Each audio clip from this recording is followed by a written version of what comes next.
Hello everyone, Shrimati मोहरी देवी Tapadia girls college के YouTube channel पे आपका स्वागत है। आज हम केमिस्ट्री क्लास में जो टॉपिक डिस्कस करने वाले हैं वो आपके हैं ट्रांजिशन एलिमेंट्स में जो आपके चुंबकीय गुण हैं उसकी अपन यहाँ पर बात करेंगे। तो यहाँ पर अपन इसको स्टार्ट करने से पहले आपको कुछ चीज़ें बता दूं कि यहाँ पर अपन मैग्नेटिक प्रॉपर्टीज़ के अंदर जो चीज़ें पढ़ेंगे सामान्यतः आपके जनरली जो फिज़िक्स है, आपकी केमिस्ट्री है, इसमें बहुत सारे ऐसे पोर्शन हैं जहाँ पर इससे रिलेटेड है वो आपके सवाल हैं, उससे रिलेटेड जो छोटे छोटे क्वेश्चंस हैं वो यहाँ पर एग्ज़ाम के अंदर क्या होंगे, आपके पुटअप होंगे। तो देर ना करते हुए अपन अपना वीडियो स्टार्ट करते हैं। तो सबसे पहले देखो क्या बताया गया है कि जो ट्रांजिशन एलिमेंट्स हैं उनमें मैग्नेटिक प्रॉपर्टीज़ है वो किस तरह से बनती है, अपन उसके बारे में पढ़ेंगे। तो यहाँ पर अपन बात करें कि कोई भी पदार्थ है उसमें अपन बात करें कि यदि उसमें क्या देखने को मिलता है कि वहाँ पर पदार्थ के अंदर इलेक्ट्रॉन्स उपस्थित हैं।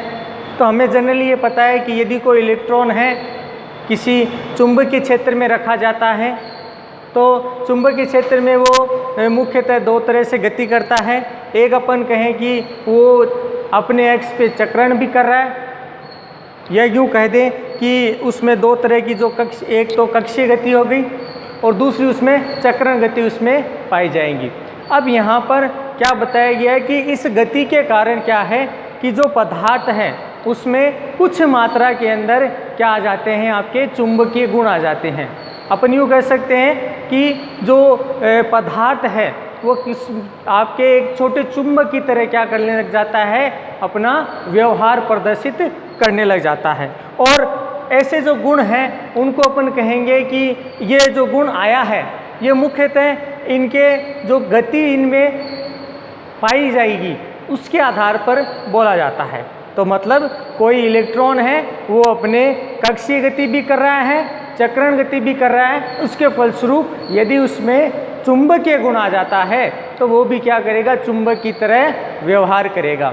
अब यहाँ पर अपन ने दो चीज़ें देखी कि यहाँ पर जो इलेक्ट्रॉन है वो दो तरह की गति प्रदर्शित कर रहा है। एक तो अपन कहें कि वो कक्षीय गति दिखा रहा है कि उसमें क्या देखने को मिल रही है, कक्षीय गति देखने को मिल रही है, और दूसरी बात करें उसमें चक्रण गति है वो इसमें देखने को मिलेंगी। यानी इन दोनों गतियों के फलस्वरूप क्या होगा कि कोई भी पदार्थ है वो चुंबक की तरह है व्यवहार करेगा। या अपन यूँ कह दें कि इनके फलस्वरूप किसी चुंबक में चुंबकीय आघूर्ण क्या हो जाता है, उत्पन्न हो जाता है कि भी कोई चुंबक की तरह व्यवहार करेगा तो उसके द्वारा कोई ना कोई चुंबकीय आघूर्ण भी क्या होगा, लगाया जाएगा। अब यहाँ पर अपन बात करें कि सामान्यतः जो चुंबकीय आघूर्ण हैं, आपके जो चुंबकीय आघूर्ण हैं ये भी सामान्यतः अपन बात करें इसको म्यू के द्वारा क्या किया जाता है, रिप्रेजेंट किया जाता है। और अपन इन दोनों गतियों को जो चुंबकीय आघूर्ण उत्पन्न करने की जिम्मेदार है, इनके योग के बराबर क्या कह सकते हैं, चुंबकीय आघूर्ण यहाँ पर देखने को मिल सकता है। तो अपन इसको इस तरह से भी रिप्रेजेंट कर सकते हैं, mu L plus mu S. जहाँ पर अपन बात करें जो म्यू एल है ये आपके कक्षीय गति के लिए हो जाएगा कि जहाँ पर अपने अक्ष जो कक्ष है उसमें क्या कर रहा है, इलेक्ट्रॉन गति कर रहा है, या कोई पदार्थ है उसमें जो अपने परमाणु कह दें और जो आयन कह दें वो क्या कर रहे हैं, यहाँ पर गति कर रहे हैं। सामान्यतः अपन यहाँ पर इलेक्ट्रॉन की बात कर रहे हैं तो यहाँ पर वो अपना स्पिन दिखा रहा है। अब ये तो आपकी हुई कक्षीय गति।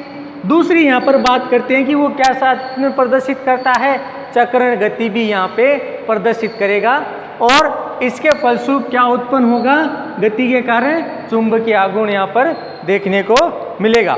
अब क्या बताया गया है कि सामान्यतः ये जो चुंबकीय आघूर्ण उत्पन्न होता है जिसके फलस्वरूप कोई पदार्थ है चुंबक की तरह यहाँ पर क्या करेगा, यदि व्यवहार करेगा तो क्या बताया गया है, इस चुंबकीय आघूर्ण को सामान्यतः बोर मैग्नेट्रॉन के द्वारा क्या किया जाता है, प्रदर्शित किया जाता है। किसके द्वारा, बोर मैग्नेट्रॉन के द्वारा क्या किया जाता है यहाँ पर, और इसका प्रदर्शन किया जाता है। अब क्या बताया गया है कि सामान्यतः जो बोर मैग्नेट्रॉन है इसका जो मान है सामान्यतः EH/4πmc होता है। क्या बताया गया है कि जो बोर मैग्नेट्रॉन है उसके लिए जो मान बताया गया है वो आपके इस तरह से होता है। जहाँ पर बात करें ये आपके कांस्टेंट है, ये आपके प्रकाश का वेग है, ये किसी पदार्थ के लिए उसका द्रव्यमान हो सकता है। तो यहाँ पर ये क्या है, चुंबकीय आघूर्ण की गणना अपन कर सकते हैं। सामान्यतः चुंबकीय आघूर्ण को बोर मैग्नेट्रॉन के द्वारा प्रदर्शित किया जाता है। बोर मैग्नेट्रॉन का जो मान है वो इस तरह से आपके रिप्रेजेंट किया जाता है। अब यहाँ पर अपन बात करें कि ये तो अपन ने जनरली किसके लिए, इलेक्ट्रॉन के लिए कहा। अब अपन यहाँ पर बात करेंगे कि किस तरह से जो ट्रांजिशन एलिमेंट हैं उनमें आपके ये जो गति हो रही है उसके फलस्वरूप यहाँ पर ट्रांजिशन एलिमेंट चुंबकीय आघूर्ण किस तरह से उत्पन्न करेंगे। अपन यहाँ उसके लिए बात करेंगे कि चुंबकीय आघूर्ण इसमें किस तरह से बनाया जाएगा। अब यहाँ पर देखो क्या बताया गया है कि सामान्यतः जो ट्रांजिशन एलिमेंट है, ट्रांजिशन एलिमेंट के लिए क्या बताया गया है कि जो ट्रांजिशन एलिमेंट है इनके जो n-1d वाले कक्षक हैं, इनके लिए n-1d वाले जो कक्षक हैं उनमें जो इलेक्ट्रॉन उपस्थित होते हैं सामान्यतः ये क्या होते हैं, सतह पर पाए जाते हैं। मतलब ये बाहरी कक्षक होते हैं, सतह पर पाए जाएंगे। तो क्या बताया गया है कि सामान्यतः किसी बाहरी प्रभाव के कारण, अब वो इलेक्ट्रॉन के आकर्षण के द्वारा भी हो सकता है, प्रतिकर्षण के द्वारा भी हो सकता है, यानी किसी तरह से भी वो क्या होगा कि अगर सतह पर है तो वो क्या होगा, प्रभावित होगा। सतह पर होगा तो क्या होगा, वो प्रभावित होगा। मतलब यहाँ पर जो कक्षीय गति है, जो कक्षीय गति है सामान्यतः आपके क्या हो जाती है, यहाँ पर नगण्य हो जाती है। मतलब यहाँ पर n-d वाले जो इलेक्ट्रॉन हैं वो सतह पर पाए जाते हैं और सतह पर पाए जाने के फलस्वरूप जो बाहरी वातावरण है जहाँ से क्या होंगे कि यहाँ के जो उपस्थित इलेक्ट्रॉन है किसी कक्ष में वो क्या होंगे, प्रभावित होंगे। अर्थात अपन ये कह सकते हैं कि जो कक्षीय गति संपन्न की जा रही थी अब वहाँ पर उसका मान क्या हो जाता है, लगभग नगण्य हो जाता है।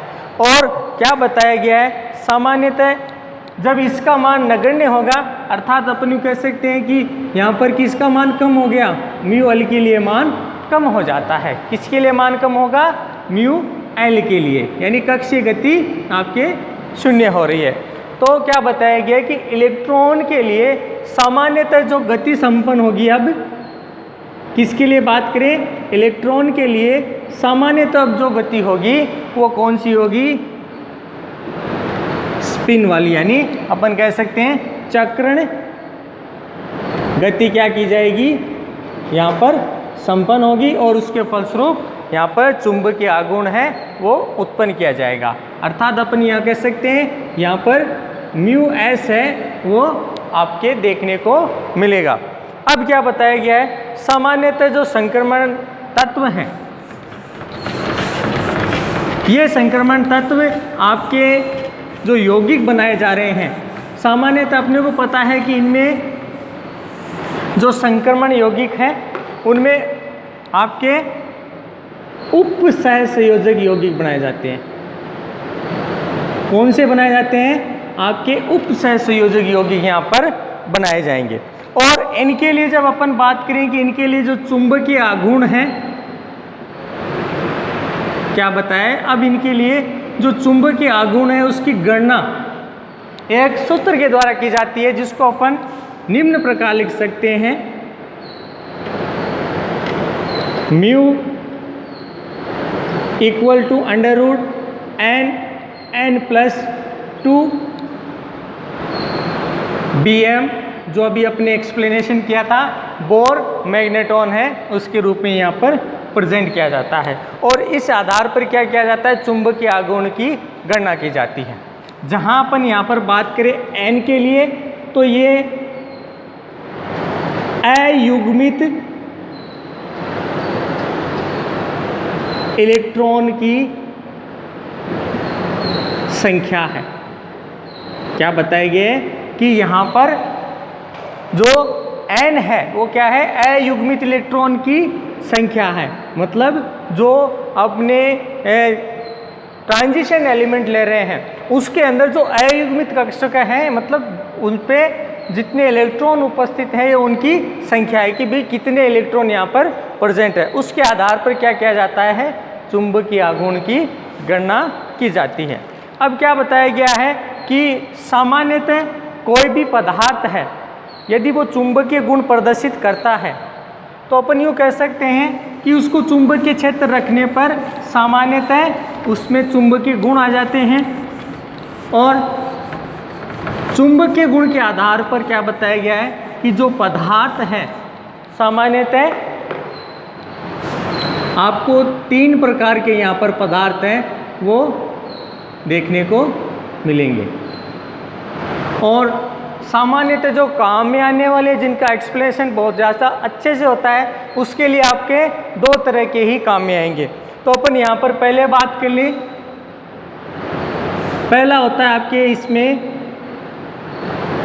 प्रतिचुंबकीय पदार्थ। क्या बताया गया है, प्रतिचुंबकीय पदार्थ, पैरामैग्नेटिक मटेरियल। दूसरी बात करें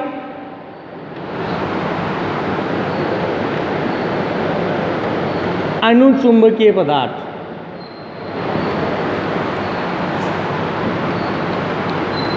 फिर आपके हैं लोह चुंबकीय पदार्थ। यहाँ पर आपके 3 तरह के पदार्थ के आधार पर क्या किया जाएगा, किसी पदार्थ के लिए जो चुंबकीय गुण है उनकी व्याख्या की जाएगी। पहला आपके प्रतिचुंबकीय पदार्थ, दूसरा अनुचुंबकीय पदार्थ और लास्ट जो बात करें लौह चुंबकीय पदार्थ। अब अपन क्या करेंगे, एक एक जो पदार्थ है उसके लिए अपन यहाँ पर बात करेंगे और एक्सप्लेनेशन करेंगे आपके ट्रांजिशन एलिमेंट्स के लिए कि ये किस तरह से इसमें प्रदर्शन करेगा। अब यहाँ पर सुने प्रतिचुंबकीय पदार्थ। क्या बताया गया है कि यदि किसी पदार्थ को बाह्य चुंबकीय क्षेत्र में रखा जाता है तो बाह्य चुंबकीय क्षेत्र की जो तीव्रता है, क्या बताया गया है कि बाह्य चुंबकीय क्षेत्र की जो तीव्रता है उस तीव्रता को यदि क्या कर दे, कम कर दे।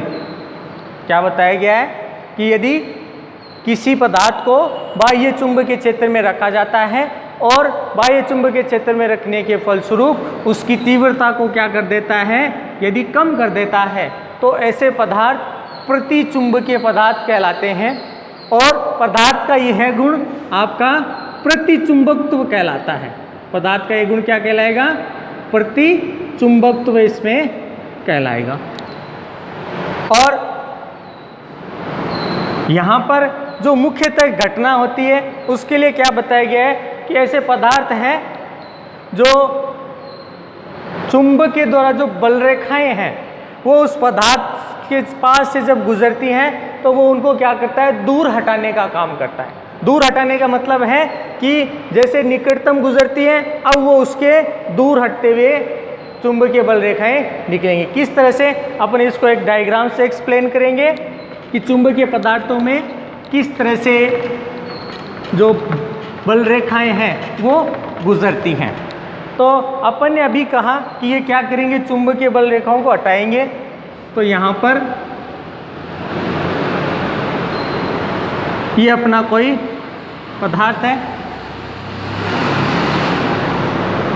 ये आपके नॉर्थ पोल, ये आपका साउथ पोल। अब यहाँ से क्या है कि आपके चुंबकीय बल रेखाएं हैं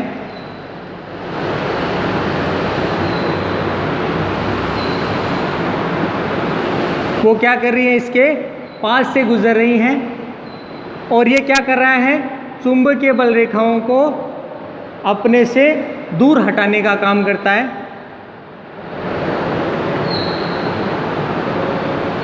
क्या बताया है कि चुंबकीय बल रेखाओं को अपने से दूर हटाने का काम कर रहा है, जैसे इसके एक्सप्लेनेशन से दिख रहा है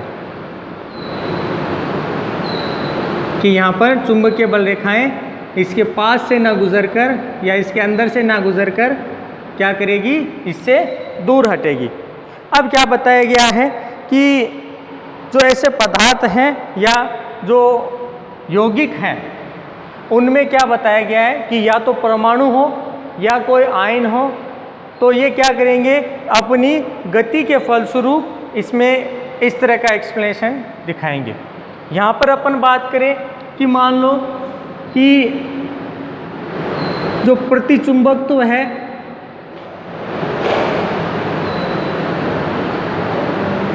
इसके लिए क्या बताया गया है कि सामान्यतः यदि किसी कक्ष में उसके जो बाहरी क्षेत्र हैं उसमें युग्मित इलेक्ट्रॉन पाए जाते हों, क्या बताया गया है, युग्मित इलेक्ट्रॉन, तब जो पदार्थ है वो क्या करेगा, प्रतिचुंबकत्व का गुण या प्रतिचुंबकीय पदार्थ उसमें कहलाएगा। और सामान्यतः इन पर जो ताप है उसका कोई प्रभाव नहीं पड़ता। क्या बताया गया है कि इन पर ताप का कोई प्रभाव नहीं, मतलब अपन कितना भी ताप दें उसमें किसी तरह का जो डेरिवेशन कह दें या उसमें किसी तरह की जो अन्य गुणों की व्याख्या अपन उसमें नहीं कर सकते। साथ में अपन यहाँ पर बात करें कि यहाँ पर युग्मित इलेक्ट्रॉन है, तो युग्मित इलेक्ट्रॉन होंगे तो यहाँ पर प्रतिचुंबकत्व का गुण देखने को मिलेगा, यानी वो किसी तरह के चुंबक का व्यवहार नहीं करेगा और चुंबकीय क्षेत्र में होने पर चुंबकीय बल रेखाओं को दूर करने का काम करता है। और अब अपने बात करते हैं कि भाई ये ट्रांजिशन एलिमेंट्स में किन के लिए होता है, तो अपन यहाँ पर बात करें सामान्यतः दो तीन तत्व ऐसे हैं जिनमें इस तरह का जो एक्सप्लेनेशन है या प्रतिचुंबकत्व का गुण है वो देखने को मिलता है। अब यहाँ पर अपन उन पदार्थों के लिए लिखेंगे कि किस तरह से उनमें चुंबकत्व का गुण है वो देखने को मिलेगा। तो ट्रांजिशन एलिमेंट के लिए बात कर रहे हैं तो एक आपके हैं स्कैंडियम +3। अपने को पता है इसमें स्कैंडियम के लिए बात करें तो इसका परमाणु क्रमांक आपको पता है 21। 3 इलेक्ट्रॉन निकल गए, मतलब इसके बाहरी कक्ष में अपने यूँ कह दें कि विन्यास था 3d1 4s0, ठीक है, 4s2, ठीक है। 3 इलेक्ट्रॉन यहाँ से निकले तो D का विन्यास हो जाता है 3d0, तो इसके लिए चुंबकीय आघूर्ण का मान 0 हो जाता है।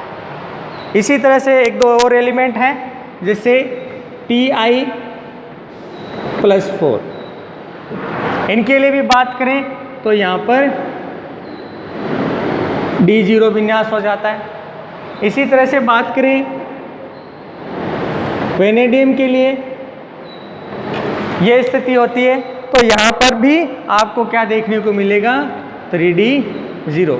इसके अलावा अपन जिंक के लिए बात करें तो यहाँ पर देखो पहले से ही पूर्ण भरा हुआ विन्यास होता है जिंक के अंदर और 2 इलेक्ट्रॉन उसके बाहरी कक्ष से निकल जाते हैं, मतलब पूर्ण भरा हुआ विन्यास है।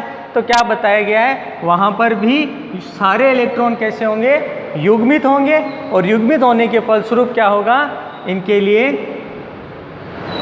चुंबकीय आघूर्ण सबके लिए 0 हो जाता है।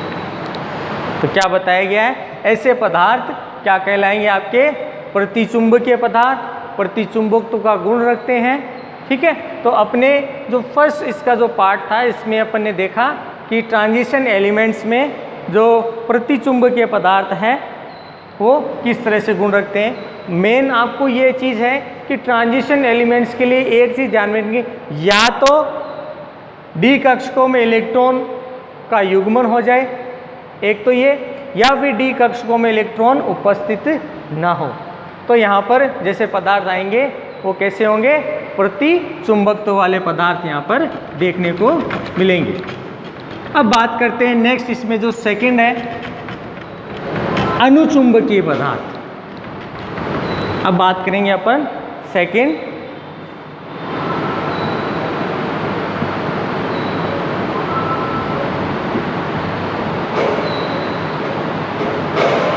अनुचुंबकीय पदार्थ। अनुचुंबकीय पदार्थों के बारे में क्या बताया गया, देखो सामान्यतः इसको जब बाह्य चुंबकीय क्षेत्र में रखा जाता है तो जो चुंबकीय बल रेखाएं हैं वो पदार्थ के एक तो अंदर से गुजरती हैं, दूसरी जो पदार्थ की तीव्रता है या अपन यूँ कहते चुंबकीय जो क्षेत्र है उसकी तीव्रता, इसको क्या कर देते हैं आपके बढ़ाते हैं। दो चीज़ हो गई कि पदार्थ है उसमें से चुंबकीय बल रेखाएं अंदर से गुजरेंगी और जो चुंबकीय क्षेत्र है, चुंबकीय क्षेत्र की बात करें तो इस चुंबकीय क्षेत्र की जो तीव्रता होगी इस तीव्रता को क्या करेंगे, बढ़ाते हैं। तो ऐसे जो पदार्थ होते हैं उनको अनुचुंबकीय पदार्थ कहेंगे और इन पदार्थ का ऐसा गुण अनुचुंबकत्व कहलाएगा। क्या बताया, पदार्थ का गुण क्या कहलाएगा, अनुचुंबकत्व कहलाएगा। अब यहाँ पर अपन बात करते हैं कि ये गुण किसके वजह से आता है, तो सामान्यतः क्या बताया गया है कि यदि किसी कक्षक में या किसी उपकोष में क्या पाए जाते हों, यदि अयुग्मित इलेक्ट्रॉन उपस्थित हो। क्या बताया गया है यहाँ पर, अयुग्मित इलेक्ट्रॉन यदि उपस्थित हो तो क्या बताया गया है, उनमें अनुचुंबकत्व का गुण देखने को मिलता है। अब यहाँ पर अपन बात करें कि ये अनुचुंबकत्व का गुण है इनमें प्रदर्शित हो रहा है, तो क्या बताया गया है इनमें किस तरह का रिप्रेजेंटेशन होगा। तो अपन इसमें सबसे पहले डायग्राम से बताएंगे कि ये पदार्थ में चुंबकीय बल रेखाएं किस तरह से निकलेंगी और फिर अपन जो ट्रांजिशन एलिमेंट्स हैं अपन उनके लिए बात करेंगे कि यहाँ पर किस तरह से चुंबकीय बल रेखाएं निकलेंगी। तो पहले अपन डायग्राम से बात करते हैं। ये अपना नॉर्थ पोल, ये अपना पदार्थ और ये आपका साउथ पोल। अब देखो चुंबकीय बल रेखाएं हैं वो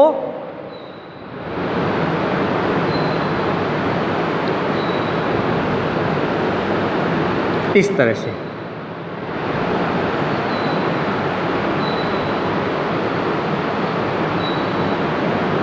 क्या बताया गया है, पदार्थ के अंदर से क्या होंगी, चुंबकीय बल रेखाएं हैं इससे गुजरेंगी। लगाया गया चुंबकीय क्षेत्र की तीव्रता है वो क्या होगी, बढ़ जाएंगी।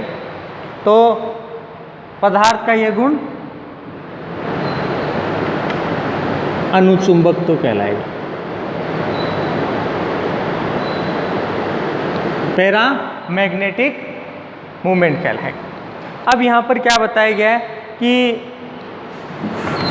जो तत्व है ट्रांजिशन एलिमेंट्स वाले वो किस तरह से इसमें रिप्रेजेंटेशन दिखाएंगे।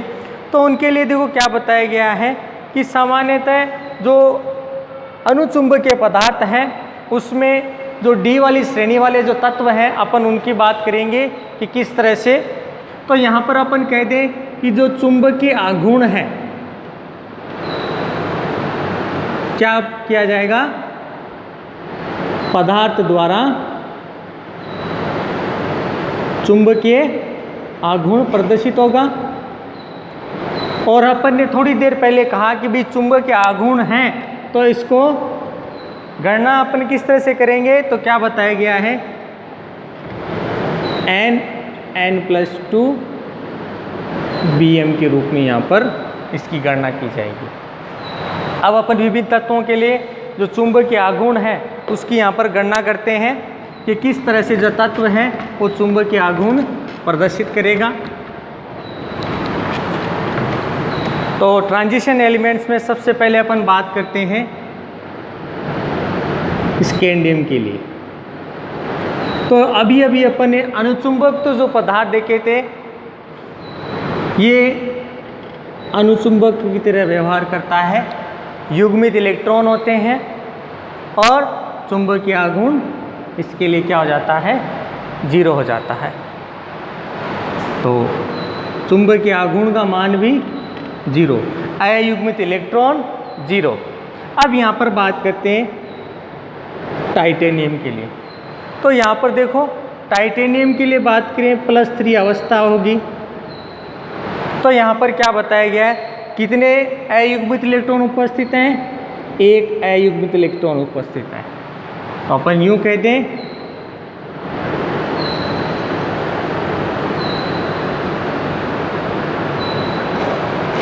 तो 2। तो आपके क्या बताया गया है, यहाँ पर जो चुंबकीय आघूर्ण होगा उसके लिए जो मान आएगा कितना हो जाएगा, 1.73 BM यहाँ पर इसका मान आ जाएगा। मतलब क्या बताया गया है कि जो चुंबकीय आघूर्ण है उसके लिए गणना हो जाएगी। इसी तरह से बात करें वेनेडियम के लिए, यहाँ पर क्या हो, यदि +3 ऑक्सीकरण अवस्था हो तो यहाँ पर अयुग्मित इलेक्ट्रॉनों की संख्या 2। तो यहाँ पर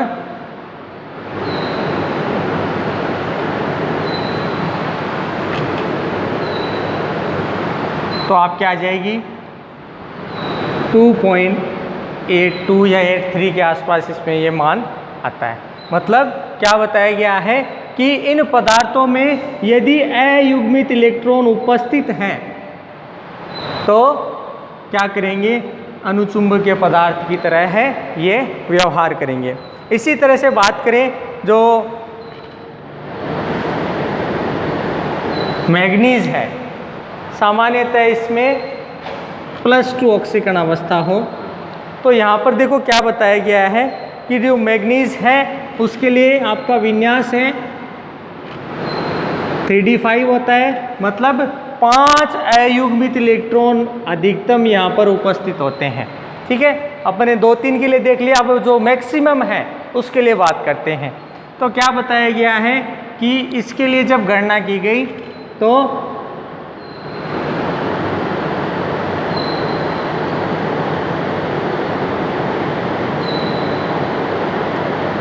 35 के, तो इसके लिए जब गणना की गई तो आपके इसमें 5.72 BM के लगभग इसमें मान प्राप्त होता है।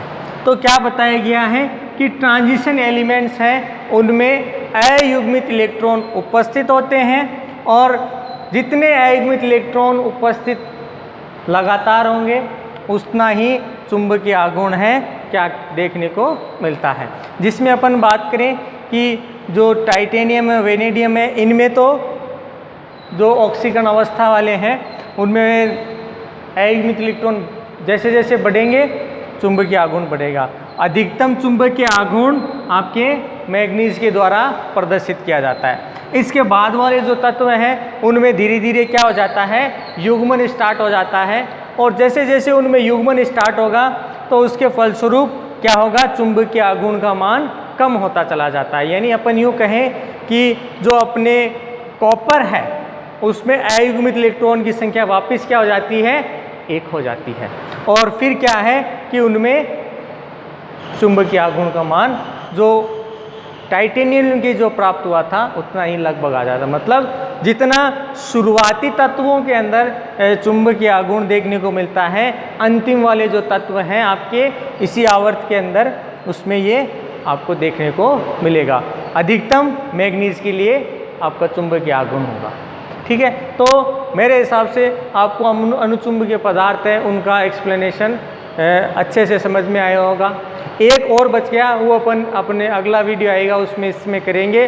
और इस वीडियो को देखने के लिए बहुत बहुत धन्यवाद।